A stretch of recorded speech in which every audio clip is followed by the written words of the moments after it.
Ya estamos aquí hablando de esta zona de San Juan de Letrán, de esta zona de Salto del Agua, de los Mercedarios. Y te estaba yo platicando de este templo de Belém de los Mercedarios, que tú lo puedes visitar en Arcos de Belém y Doctor Vertis. En esa esquina se encuentra este templo, es enorme, de verdad tienes que visitarlo porque generalmente, bueno, ves tú la fachada y es pues pasa desapercibido, pero cuando entras son muy bonitas todas las tallas, todas las esculturas, todos los retablos.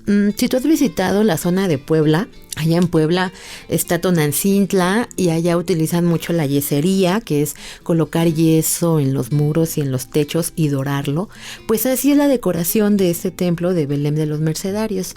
Es uno de esos templos enormes, enormes, y sus retablos son muy bonitos. Visítalo, te lo recomiendo ampliamente este templo.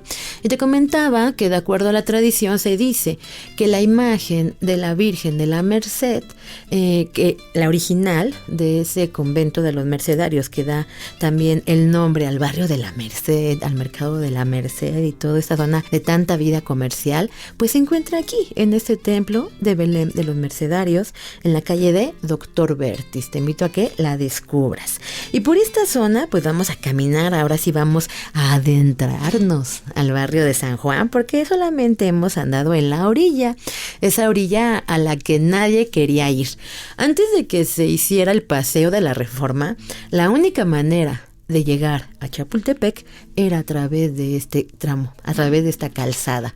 Ir así por la orilla de la ciudad, salir de la Ciudad de México, del centro, del Palacio Virreinal, y dirigirte hacia este camino que era ya el acueducto, y de ahí seguirlo y llegar a Chapultepec. Era un camino que cuando llovía se ponía bastante difícil, las carretas se atascaban. Por ahí nos contaba Madame Calderón de la Barca que inclusive en alguna ocasión se fue la carreta con todo y caballos porque no habían tenido precaución, no se veía nada, había una gran tormenta.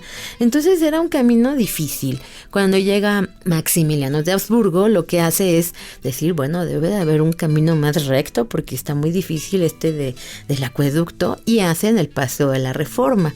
Entonces era una zona de paso también obligado para Chapultepec, y ahí vas a llegar a la calle de Doctor Vertis y vas a entrar ya hacia la zona de, así como si fueras a artículo 123, y vas caminando, te vas a encontrar algunos hoteles nuevos, algunos que reciben gran turismo, de hecho, y que se quedaron en esta zona. Algunas personas que me han acompañado en este paseo me han dicho que antes de 1985 era precisamente esta zona de San Juan en donde se encontraban grandes hoteles y daba acceso muy fácil hacia la Alameda Central. Por eso es que se ubican ahí el mercado de artesanías de la Ciudadela, el mercado de artesanías de San Juan. Pero después del sismo de 1985 empiezan a decaer la cantidad de turistas que venían a este espacio a hacer pues viajes, y entonces la zona se empieza a abandonar un poquito. Así que no es raro que vas a encontrar diferentes hoteles, como el Hotel Virreyes, que estaba ahí en la esquina de Izazaga y Eje Central, que era muy famoso en su momento porque recibía boxeadores, artistas pues bastante famosos en ese momento, tenía las mejores instalaciones. Y ese hotel no es tan antiguo como la gente piensa, es del siglo pasado, y si tú lo ves como que es como virreinal, bueno, es que la parte que lo cubre es cantera y tezontle, que ya tiene que ver más con un barroco, dicen un neobarroco, un estilo mexicano, en el que ya están tratando de regresar al origen, y por eso en el siglo pasado se utiliza esta arquitectura.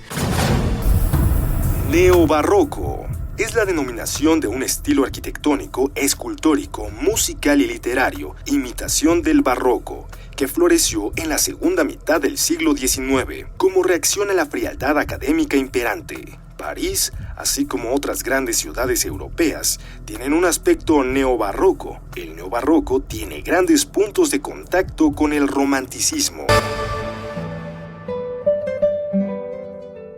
pero realmente el Hotel Virreyes es bastante nuevo, hacia 1930 fue bastante famoso, muy muy famoso, era como dicen el Broadway mexicano, ahí llegaban muchos artistas y poco a poco fue decayendo. Te invito a que lo visites, es muy interesante, actualmente es un hostal, hacen fiestecitas los fines de semana y tienen ahí pues algunas actividades culturales, sobre todo cuando entras es un cambio de época, es un cambio radical porque cambiaron todo el mobiliario actualmente para que sea y recuerde el momento de mayor auge de este hotel, así que tú llegas y vas a encontrar esas celosías de las películas yo me acuerdo de Mauricio Garcés, esos muebles de madera, esos sillones enormes, bellísimos, esas mesas también que parecían así como de los 30s, 40s, inclusive en el restaurante vas a encontrar estos platos de colores, así muy chillones, naranja, verde y demás, como que quisieron conservar este elemento en el hotel. Tienes que visitarlo, el Hotel Virreyes, pero estábamos hablando de esta zona que llegas a esta calle de Doctor Vertis y vas a caminar por la calle de Delicias. Bueno, antes de llegar a Delicias, hay una plaza que se llama Carlos Pacheco. Plaza Carlos Pacheco. A una cuadra de Valderas, en el ángulo que forman las calles Ernesto Pujibet y Revillagigedo, se encuentra esta tranquila plaza, un espacio arbolado que significa un verde respiro en el ajetreo del centro histórico. ¿Qué hizo Carlos Pacheco para que una plaza lleve su nombre? Muchas cosas importantes, como haber sido gobernador del Distrito Federal en 1880. Nació Nicolás del Terreno, Chihuahua, en 1839. Se dedicó inicialmente a los negocios, pero la política lo envolvió y así llegó a participar en la lucha contra los invasores franceses y a ocupar cargos durante los gobiernos de Benito Juárez y Sebastián Lerdo de Tejada. Había participado con Porfirio Díaz en la batalla del 2 de abril de 1867 en Puebla, y cuando Díaz subió al poder, fue gobernador de ese estado. Después, fue gobernador de Morelos y de Chihuahua, así como ministro de guerra. Fue un gran promotor del ferrocarril, el telégrafo y el teléfono. Hizo construir numerosos puentes y auspició la publicación de obras históricas y científicas. Fue declarado ciudadano de Chiapas, Sonora y Tabasco, y benemérito de Chihuahua y Morelos. Murió en 1891 en Orizaba, Veracruz. Fue enterrado en la Rotonda de los Hombres Ilustres. La Plaza Carlos Pacheco es la sede es una plaza pequeñita, hasta parece como irreal. Es una pequeña isla, es un pequeño jardincito ahí en medio de toda esta cantidad de autos, de casas. Y esta Plaza Carlos Pacheco tiene un jardín que está rodeado, ahí te puedes tú quedar a leer o algo así que quieras hacer. Y a un costado se encuentra la Academia Mexicana de la Historia.